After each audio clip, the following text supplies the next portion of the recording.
मेरे स्वास्थ्य प्रेमियों, कैसे हो? आप सब मजे में हैं, स्वस्थ हो, प्रसन्नचित हो, ऐसी आशा रखता हूँ। आज मैं विषय लेके आया हूँ कि जिनके जोड़ों का दर्द है, हड्डियों में दर्द होता है, मांसपेशियों में दर्द होता है, उंगलियों के जोड़ में दर्द होता है, कहीं भी जोड़ में दर्द होता हो, या आपके पेशाब में झाग आ रहे हो, या आपके यूरिक एसिड बढ़ गया हो, ऐसी सभी चिंताओं के लिए हम एक गलती करते हैं। तो मैं वो गलती बताऊंगा कि वो गलती आप ना करें, जिससे कि आपको इस रोग से मुक्ति मिले। ज़्यादातर हम दाल तो खाते ही हैं। हमारे शरीर को एमिनो एसिड की जरूरत होती है, और एमिनो एसिड प्रकृति में 500 प्रकार के हैं। हमारी प्रकृति में 500 प्रकार के एमिनो एसिड उपलब्ध हैं।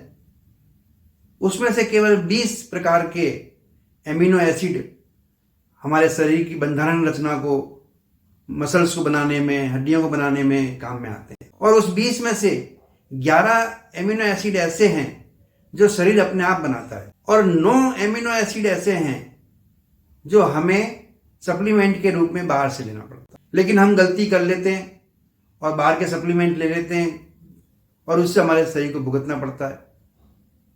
इसलिए हम ये चाहते हैं कि आप जो भी वस्तु करें वो गलती ना करें, जिससे कि आपको एमिनो एसिड की समस्या हो। एमिनो एसिड हम हमारे भोजन में ले सकते हैं, और भोजन में मांसाहारियों के लिए मांस है, मछली है, अंडा है, इन सब में से एमिनो एसिड मिल जाता है। लेकिन उसमें एक नुकसान है कि ये सभी जो एमिनो एसिड बनाने वाले पदार्थ हैं वो साथ में कोलेस्ट्रॉल भी बढ़ाते हैं, और कोलेस्ट्रॉल बढ़ाते हैं, इसका मतलब हमारे को हार्ट की प्रॉब्लम हो सकती है, हमारी नसें बंद हो सकती हैं, हमारे हाथ पैर सुन्न हो सकते हैं, ऐसी समस्याएं हमें आ सकती है।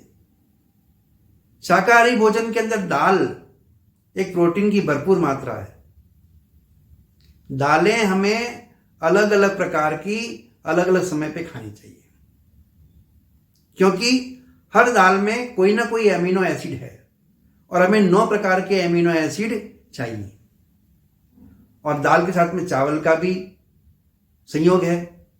तो जो दाल में एमिनो एसिड नहीं है वो एमिनो एसिड चावल में है। इसलिए दाल और चावल का साथ में संयोजन बना हुआ है व्यंजन के अंदर। तो मैं आपसे अनुरोध करूंगा कि दाल बनाने में हम ये गलती ना करें, चावल बनाने में हम ये गलती ना करें। ऐसा आपकी गृहिणी को भी बताएं, महिलाओं को भी ये मालूम होना चाहिए, जो रसोई का काम कर रहे हैं उनको ये मालूम होना चाहिए कि हम ये गलती ना करें। हमें क्या करना होगा, क्योंकि आजकल देखिए दाल पॉलिश वाली आ रही है, दाल नकली भी आ रही है। पॉलिश वाली के साथ में नकली भी दाल है, जिसके अंदर अगर आप पानी में भिगोगे तो उस दाल का गहरा पीला रंग आ जाएगा। और उसको साफ करने के लिए, पॉलिश करने के लिए कई प्रकार के केमिकल से उस पदार्थ को गुजरना पड़ता है। तो हमें क्या करना होना चाहिए कि हम जब भी दाल बनाएं या जब भी हम चावल बनाएं, तो बनाने से हम 3 से 4 घंटे पहले उसे भिगो दें, पानी में भिगो कर रख दें। और पानी में जब भिगो कर रखोगे आप, तो उसके जितने भी केमिकल्स हैं, जितने भी पॉलिश करने के टाइम यूज किए हुए पदार्थ हैं, वो घुल जाएंगे और दाल के अंदर आ जाएंगे। आप देखना, दाल को अगर आप भिगो कर रखोगे, 3-4 घंटे बाद देखोगे तो वो घुमिल जैसा होता है, धुमिल पानी हो गया, मटमेला पानी हो जाता है। वो क्या है, उसके अंदर जो केमिकल लगे हुए हैं वो केमिकल छूट जाते हैं, और फिर उसको अच्छी तरह उसके बाद 2 से 3 बार धो लीजिए। और वो जब तक अच्छा सफेद पानी हमें नहीं दिखाई देने लगे, पानी अच्छा नहीं दिखाई देने लगे, 2-3 बार आप धोइए। और धोने के बाद अब हम एक गलती और करते हैं, यहां तक तो प्रक्रिया है, हम लोग क्या करते हैं, उसे 10-15 मिनट धोया करा और बना दिया फटाफट की दृष्टि में, है ना, समय नहीं बिगड़ा हमारा। इसलिए हमने ये सोचा कि हम इस दाल को और चावल को हम कम से कम 3 से 4 घंटे, नहीं तो 1 घंटा तो भिगोना ही भिगोना है। अगर आपके पास 3 से 4 घंटे का समय नहीं है तो कम से कम 1 घंटा तो आप भिगोएं, जिससे कि उसका जो गंदगी है, उसकी जो केमिकल्स हैं, वो पानी में घुल जाए। आप एमिनो एसिड के बारे में जान चुके हो, और ये अलग अलग दालों में अलग अलग है। किसी दाल में कौन सा एमिनो एसिड है, किसी दाल में कोई सा एमिनो एसिड है, किसी दाल में कोई सा एमिनो एसिड है। इसलिए आप एक गलती ये ना करें कि नियमित एक ही दाल खाएं, ऐसा नहीं करना है। आपको नियमित बदल बदल के दाल खानी चाहिए। और आपने देखा दाल का मजा तो मिक्स दाल में आता है। जो 5 तरह की मिक्स दाल हैं, उन मिक्स दाल को आप खाएं, मजा आएगा। और 5 के अलग अलग एमिनो एसिड आपको मिल जाएंगे। साथ में हम चावल भी खाएंगे तो चावल का भी एमिनो एसिड मिल जाएगा हमारे को। तो हम इसको बदल के खाएं, पहली बात। उसको दूसरी बात, भिगो कर रखें काफी समय तक। और अब मैं दूसरा जो बात बताने जा रहा हूं, जो गलती हम करते हैं, उस गलती की वजह से हमारे जोड़ में दर्द होता है। इसका मैल जो है हमारे शरीर में चला जाता है। इस मैल को दूर करने के लिए आपने देखा होगा कि हमारे पूर्वज पहले हांडी में दाल पकाया करते थे। और जब हांडी में दाल पकाते थे तो उसमें जब उबाल आता था तो उसमें झाग निकलते थे और वो उस झाग को अलग कर लिया करते थे। चावल को भी इसी प्रकार पकाते थे। चावल उबलते थे, चावल में झाग आते थे, चावल के झाग को हटा दिया करते थे। उसके बाद मंदी आंच पे वो पक रहा होता है। लेकिन अब हमारे घर में 2 दुश्मन घुस गए हैं। रसोई में 2 दुश्मन, हेल्थ के 2 दुश्मन है। पहला दुश्मन प्रेशर कुकर और दूसरा दुश्मन फ्रीजर, रेफ्रिजरेटर। ये दोनों हमारे घर के दुश्मन है जो रसोई में घुस गए हैं और हमारे स्वास्थ्य को खाए जा रहे हैं। अब प्रेशर कुकर क्या है कि आपने छौंक लगाया, दाल को उबाला, रख दिया और उसको बंद कर दिया। प्रेशर कुकर में होता क्या है, नीचे से ताप लगता है, ऊपर से दाब होता है, तो दाल पकती नहीं है, दाल फटती है। और फटती है तो उसके जो तत्व हैं वो सब नाश हो जाते हैं। तो हम खाली फोगदा खाते हैं, भूसा खाते हैं, दाल नहीं खाते। दाल के तत्व हमें नहीं मिलते, दाल की प्रोटीन हमें नहीं मिलते। और दूसरा, जो उसके झाग है, जो गंदगी है, वो दाल में ही रह जाती है। और जब दाल में रह जाती है तो हम उस दाल को खाते हैं तो हमारा शरीर उस गंदगी को बाहर नहीं निकाल पाता है, जिसके कारण स्वरूप वो हमारे जोड़ों में जाके दर्द करने लग जाता है, पेशाब में झाग बनाने लग जाता है, प्रोटीन की मात्रा ज़्यादा जाने लगती है। तो यूरिन की प्रॉब्लम और जोड़ों की प्रॉब्लम ये इसी कारण से होती है कि हम दाल को अच्छी तरह धोते नहीं हैं, पहली बात। दूसरी बात, हम उसका झाग का पानी नहीं निकालते, झाग को अलग नहीं करते। दाल का पानी को उबालें और उसके बाद जब झाग आए तो उसे अलग कर दें। इसी प्रकार चावल को भी आप जब उबालें उसको अलग कर दें। वैसे तो इसको भगोने में पकाना चाहिए, हांडी में पकाना चाहिए, लेकिन अब सब घर में प्रेशर कुकर आ गया है तो मैं हर जगह यही कहता रहूंगा भाई प्रेशर कुकर का उपयोग ना करो, तो उचित नहीं रहेगा, क्योंकि अब सब जगह घुस गया है तो क्या करें। लेकिन अब उसका भी उपाय हमने सोचा है कि अगर मान लो आपको प्रेशर कुकर में बनाना ही है, आपकी गृहिणी कहती है हमारे पास समय नहीं है, तो हमें क्या करना होगा, दाल को पहले उबाल लीजिए।